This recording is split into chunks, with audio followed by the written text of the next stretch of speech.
Hello everyone, I welcome you all to your own channel Keep Learning with Sandeep Bihan. Students, we had already started our first chapter of class 9 democratic politics, that is what is democracy and why democracy. We had already discussed the features of democracy, the comparison between the democratic and non-democratic government, and in our previous class we had done the case study of Pakistan and China, जिसमें हमने देखा था कि कैसे अपने आप को democratic country कहने वाली ये जो दोनों देश हैं, but how they are violating the democratic rules, right. So today we will do the case study of Mexico.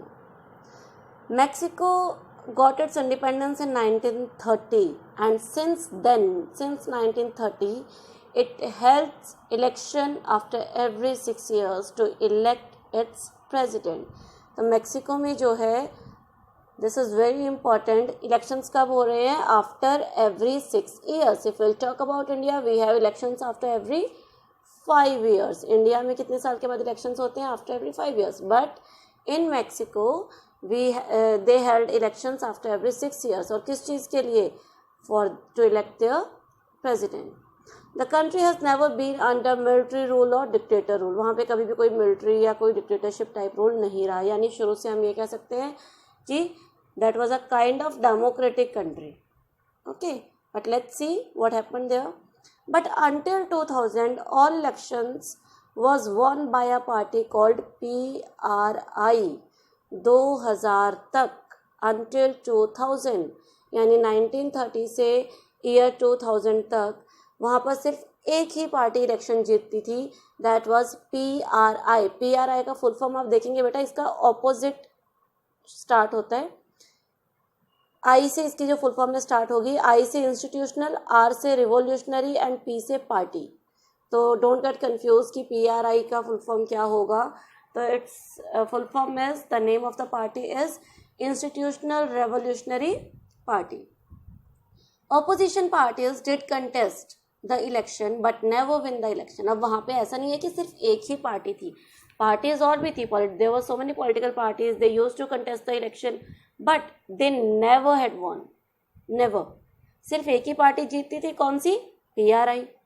तो क्या आप इसको बोलेंगे कि वहाँ पे इलेक्शन कुछ इस तरीके से अच्छे तरीके से होते थे? क्या ऐसा हो सकता है कि हमेशा एक ही पार्टी जीतती आ रही है, लोग उससे परेशान ही नहीं है?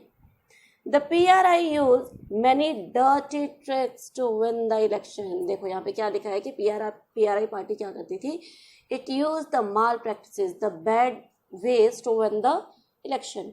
All those who employed in government, अब किस तरह की malpractices they use to follow? All those who employed in government offices had to attend its party meetings. अभी जो भी गवर्नमेंट जॉब में लोग थे, उनको क्या करना पड़ता था? उनको पार्टी को ज्वाइन करके पार्टी की मीटिंग्स अटेंड करनी पड़ती थी. ये उनके लिए कंपलसरी था, है ना. तो was it a kind of freedom to the people? उनसे फोर्सफुली काम करवा रहे हैं कि ये पार्टी की मीटिंग हो रही है, आपको ज्वाइन करना है. जो टीचर्स थे गवर्नमेंट स्कूल में, उनको फोर्स किया जाता था that they should force further to the parents to vote for PRI.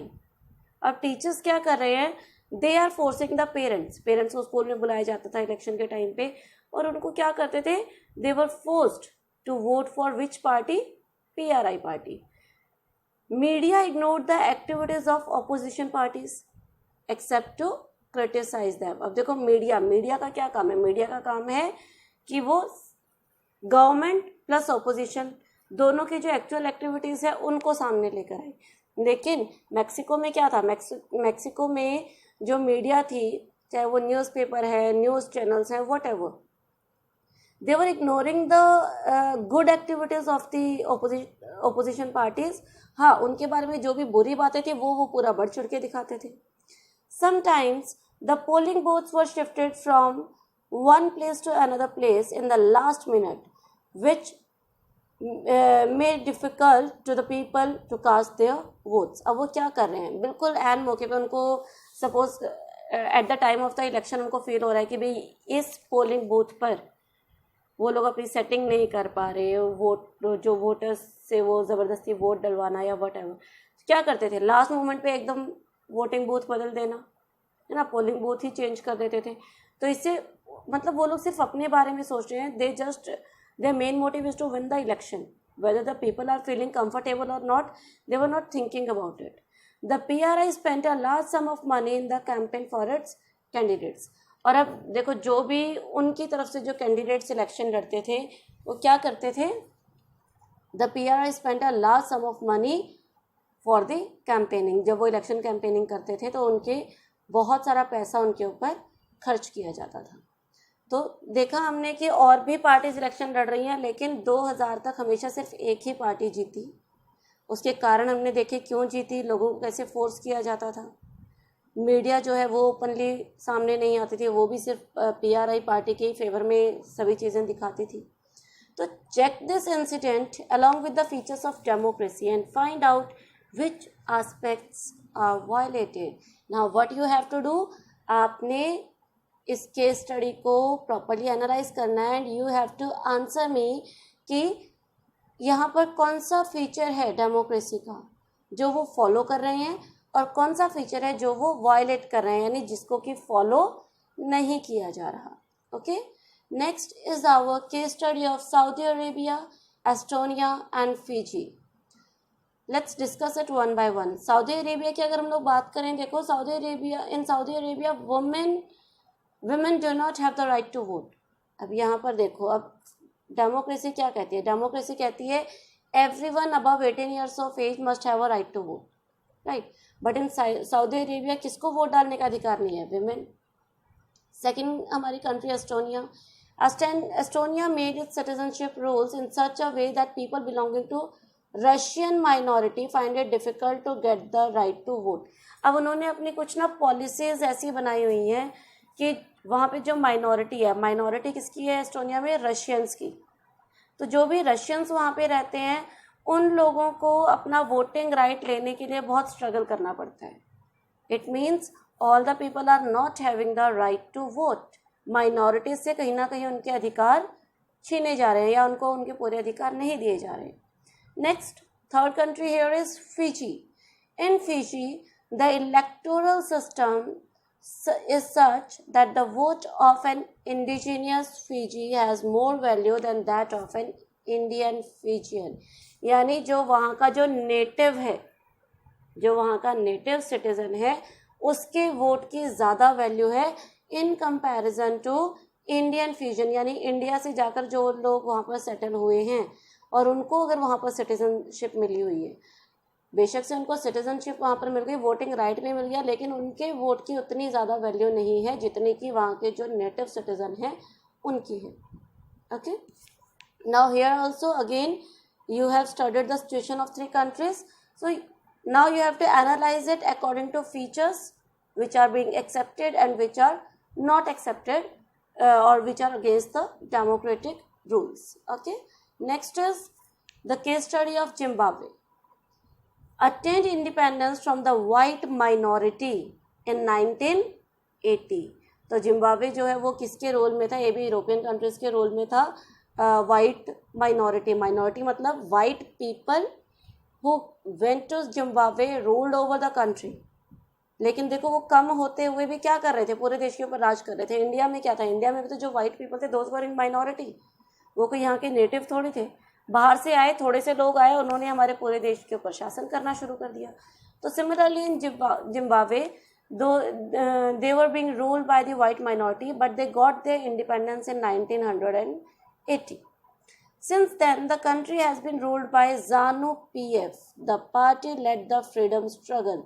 अब यहाँ पर जब से इसको आज़ादी मिली है तब से कौन सी पार्टी रूल कर रही है इस देश में, ZANU-PF. और यही वो पार्टी है जिसने इंडिपेंडेंस स्ट्रगल में सबसे ज़्यादा कंट्रीब्यूट किया, सबसे ज़्यादा बढ़ चढ़ के भाग लिया. इसके लीडर कौन है, Robert Mugabe, who has been ruling the country since independence, जो कि आज़ादी के समय से वहाँ पर राज कर रहे हैं. In elections have been held regularly, always won ZANU-PF. अब देखो इलेक्शंस तो हो रहे हैं regularly after regular period of time, जो कि एक फीचर है डेमोक्रेसी का कि रेगुलर गैप के बाद इलेक्शंस होनी चाहिए. लेकिन हर बार कौन सी पार्टी जीत रही है, ZANU-PF. President is popular but uses unfair practices in election. No doubt president popular होता है, बट वो इलेक्शन जीतने के लिए क्या कर रहा है, अनफेयर प्रैक्टिसेस यानी bad ways, okay, to win the election. Change the constitution and increase the power of president. अब इस पार्टी ने किया क्या, कॉन्स्टिट्यूशन में बहुत सारे चेंजेस किए, और वो चेंजेस किस तरीके के थे, जिससे कि प्रेसिडेंट की पावर को बढ़ा दिया गया, and makes him less accountable, और साथ में कुछ ऐसे अमेंडमेंट्स की जिससे कि now the president is less accountable to people, means he is not answerable to people, कि वो जो कर रहा है वो क्यों कर रहा है। हम लोग इंडिया की बात करें तो हम लोग खुल के सरकार से सरकार जो है हमारे लिए जवाबदेह है, that the government is responsible for everything and that is answerable or accountable to people. But few changes are done there in Zimbabwe in which the powers of the president are increased. और ऐसा पहले कहाँ पे देखा था, हमने देखा था पाकिस्तान में। पाकिस्तान में भी परवेज मुशर्रफ ने क्या किया था, उसने कुछ कॉन्स्टिट्यूशनल चेंजेस किए थे, एक एक्ट उसने पास किया था जिसमें उसने डिक्टेटरशिप खत्म करके अपने आप और प्रेसिडेंट की पावर्स को क्या कर दिया था, बढ़ा दिया था। ऐसा ही कुछ यहाँ पर भी हुआ। Opposition party workers are harassed and disrupted। अभी जो भी दूसरी पार्टीज होती थी, ऐसा नहीं है कि यहाँ पे और कोई पॉलिटिकल पार्टी नहीं थी, और पॉलिटिकल पार्टीज भी थी, लेकिन अब देखो यहाँ पे आप इसको चाइना के साथ कंपेयर करोगे तो चाइना में और कोई पार्टी थी ही नहीं, है ना। चाइना में एक ही पार्टी थी, चाइनीज कम्युनिस्ट पार्टी। जो भी इलेक्शन लड़ता था उसको वही पार्टी जो है टिकट देती थी, तो कोई इलेक्शन लड़ सकता था, नहीं तो नहीं लड़ सकता था। लेकिन अभी जो हमने मैक्सिको का किया, अब हम जिम्बाब्वे का कर रहे हैं, यहाँ पर क्या है, यहाँ पे और दूसरी पॉलिटिकल पार्टीज तो हैं, लेकिन जीत सिर्फ एक ही पार्टी रही है रेगुलरली। तो क्या किया जा रहा है, जो अपोजिशन पार्टी के वर्कर्स हैं उनको हरास यानी कि उनको परेशान किया जा रहा है। There is a law that limits the right to criticise the president. ऐसे कानून बना दिए गए हैं कि लोग या media, no one can criticise the president और हिज वर्किंग। कोई भी जो है प्रेसिडेंट या उसकी वर्किंग, उसने जो भी काम किया उसके खिलाफ आवाज़ नहीं उठा पा रहे लोग। इस तरह के कानून जो है किसमें, कॉन्स्टिट्यूशन में बना दिए गए हैं। तो अभी हमने 4 कंट्रीज़ की जो है केस स्टडी की है, Mexico, then we had done Estonia, Fiji, Zimbabwe, Saudi Arab, and in चारों में हमने देखा कि किस किस तरह की सिचुएशन है। तो अब आप बेटा इसको एनालाइज करेंगे कि which rules of or which feature of democracy is being followed by them and which are being violated। अभी और क्या हुआ जिम्बाब्वे में, TV and radio were controlled by the government. देखो गवर्नमेंट ही मीडिया को क्या कर रही है, कंट्रोल कर रही है। There are independent newspapers but the government harasses those journalist who go against this. अब क्या है, कुछ इंडिपेंडेंट न्यूज़पेपर्स भी हैं लेकिन वो लोग अपना काम प्रॉपर तरीके से नहीं कर पा रहे। क्यों? क्योंकि गवर्नमेंट जो है उनके काम में इंटरप्ट कर रही है एंड उनको हरास मीन्स उनको परेशान कर रही है। The government has ignored some court judgements and went against it and has pressurised जजेस।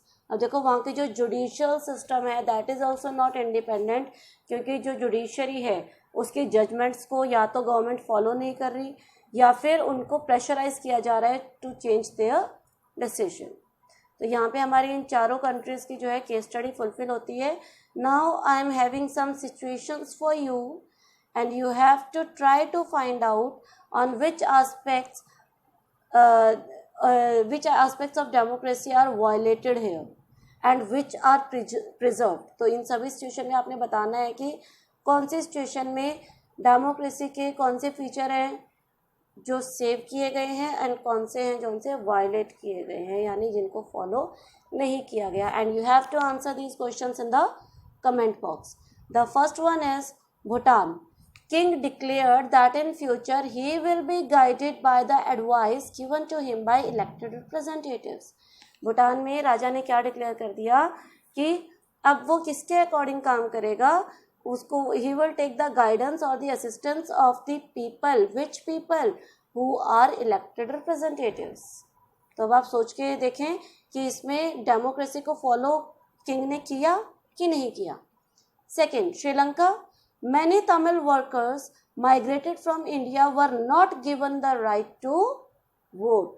बहुत सारे तमिलियंस जो इंडिया से श्रीलंका में मूव हुए उनको जो है वोटिंग राइट नहीं मिला। तो यहाँ पे जो है डेमोक्रेटिक के किसी रूल को फॉलो किया जा रहा है या नहीं। Third one is Nepal king imposed a ban on political gatherings, demonstrations and rallies. अब राजा ने क्या किया, राजा ने बैन लगा दिया कि कोई भी किसी भी तरह की पॉलिटिकल मीटिंग्स नहीं होंगी, कोई भी गवर्नमेंट के खिलाफ जो है किसी भी तरह की डेमोन्स्ट्रेशन यानी प्रदर्शन या रैलीज नहीं निकाल सकते। इसमें भी आप सोच के बताएंगे। नेक्स्ट इज बिहार की सिचुएशन ली हुई है। The Indian supreme court held that the dissolution of Bihar assembly was unconstitutional, कि बिहार असेंबली को जो डिसॉल्व किया था सुप्रीम कोर्ट ने क्या बोला है कि वो अनसंवैधानिक तरीके से हुआ था। It means that was not in a proper way. And the last is the situation of Bangladesh, where political parties agreed that a neutral government should rule the country at the time of elections. कि बांग्लादेश में क्या किया, political parties इस बात से सहमत हुई कि at the time of election सभी पार्टीज को, गवर्नमेंट को जो है न्यूट्रली बिहेव करना चाहिए, यानी वो किसी एक को फेवर या किसी एक के अगेंस्ट ना जाए। The government should be neutral at that time, यानी ना किसी के फेवर में ना ही किसी के against me. It means election should be in a neutral manner.